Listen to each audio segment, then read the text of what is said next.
کے نواحی گاؤں ارزانی پور میں یوٹیلیٹی اسٹور کے انچارج محمد طارق نے اپنے عملے سے مل کر روزانہ کی بنیاد پر بوریوں کے حساب سے مہنگے داموں مخصوص دکانداروں کو چینی اور گھی فروخت کرنا معمول بنا لیا،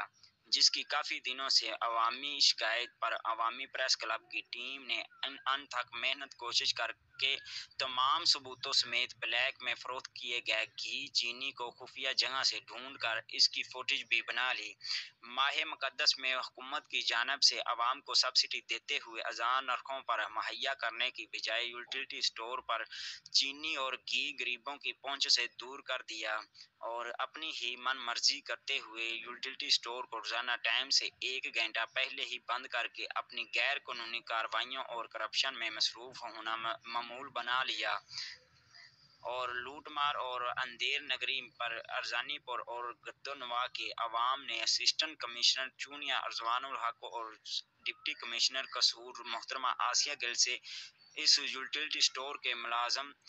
غلام مشکور اور اسٹور کے انچارج طارق کے خلاف کارروائی کرتے ہوئے سخت ایکشن لینے کا مطالبہ کیا ہے۔ جی